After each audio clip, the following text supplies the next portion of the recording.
Hi hello வணக்கம். கலையின் காமெடியில் இன்று கதையில் காமெடி. கதையில் காமெடி பிடிக்குதா, கலையின் காமெடி பிடிக்குதா சொல்லுங்கள் கமெண்ட்டில். தூக்கம் கெடுத்த செருப்பு. அது எப்படிங்க?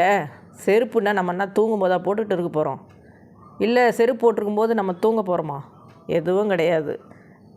கதையை கேளுங்க, காமெடியை பாருங்கள். ஒரு ஊரில் படு மட்டியான அண்ணன் தம்பி 2 பேர் இருந்தாங்க. ஆனால் அவங்களுக்கா ஏழ்மை. வயிறார சாப்பிட்றதுக்கு கூட அவங்களுக்கு வருமானம் இல்லை. இந்த லட்சத்தில் செருப்பு வாங்க முடியுமா? இருந்தாலும் அவங்களுக்கு காலில் செருப்பு இல்லாமல் இருக்கிறது ரொம்ப குறையாவே இருந்தது. சரின்னு 2 பேரும் பேசி அந்த வறுமையிலையும் கொஞ்சம் கொஞ்சமாக பணம் சேர்த்தானுங்க. ஒரு நாள் அண்ணன் சொல்கிறான் தம்பிக்கிட்ட, டேய், நம்ம 2 பேரும் சம்பாரித்த காசில் மிச்சம் பிடிச்சி வச்சுருக்கேன்டா. இதில் எப்படியாவது ஒரு ஜோடி செருப்பு வாங்கலாம். நம்ம போயிட்டு கடை வீதியில் போய் செருப்பு வாங்கிட்டு வரலாம் வாடான்னு போகிறானுங்க. சரின்னு 2 பேரும் போகிறாங்க. அங்கே சொன்ன விலைக்கும் இவங்க கையில் வச்சுருக்கிற விலைக்கும் வித்தியாசம் இருக்குது. சரின்னு ஒரு வழியாக பேரம் பேசி ஒரு ஜோடி செருப்பை வாங்கிட்டாங்க. வாங்கின பிறகு திருப்பியும் ஒரு குழப்பம். இதில் யார் எந்த நேரத்தில் போட்டுக்கிட்டு ஒரு ஜோடி செருப்பை 2 பேரும் போடணுமே அப்படின்னு இதில் ஒரு வாக்குவாதமும் சிக்கலும் வந்துச்சு. சரின்னு ஒரு வழியாக அண்ணன் சொல்கிறான், நம்ம 2 பேரில் நான் தாண்டா பெரியவன், அதனால் நான் பகலில் போட்டுக்கிறேன். நீ சின்னவன், அதனால் ராத்திரி நேரத்தில் நீ போட்டுக்கோ. இப்படி செஞ்சால் நமக்குள்ளே ஒரு குழப்பம் இல்லை, ஓகேவா அப்படின்னா. சரிண்ணா ஓகேண்ணா அப்படின்ட்டு தம்பிக்கும் பிடிச்சிச்சு அந்த ஐடியா. சரின்னு கொஞ்ச நாள் கழித்து பார்த்தா அந்த செருப்பு ரொம்ப தேஞ்சு போச்சு. திருப்பியும் அண்ணன் சொல்கிறான், டேய் தம்பி, இந்த செருப்பு இன்னும் கொஞ்ச நாளுக்கு தான் வரும் போல இருக்குது, ரொம்ப தேஞ்சிடுச்சு.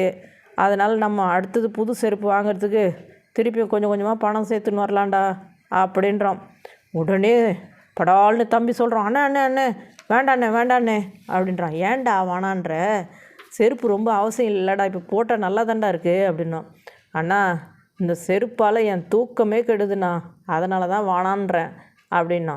என்னடா இது புதுசாக இருக்குது, செருப்பால் எப்பட்றா உன் தூக்கம் கெடும் அப்படின்னு கேட்டான்.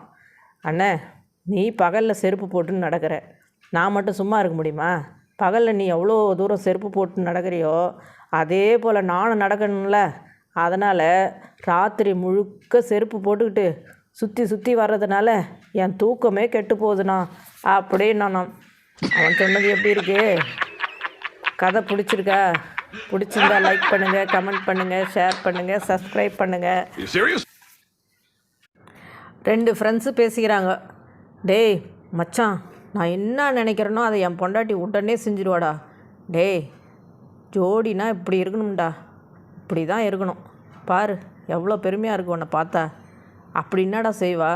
நான் அவளை திட்டணும் தாண்டா நினைப்பேன், உடனே என்னை அவள் திட்டிடுவா.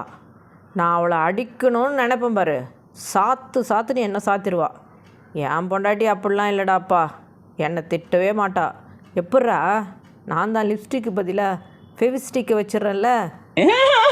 மரத்தை செல் அரிக்கும், வீணாக போயிடும். மனுஷனையும் செல் அரிக்குது, அவனும் வீணாக போயிடுவானா?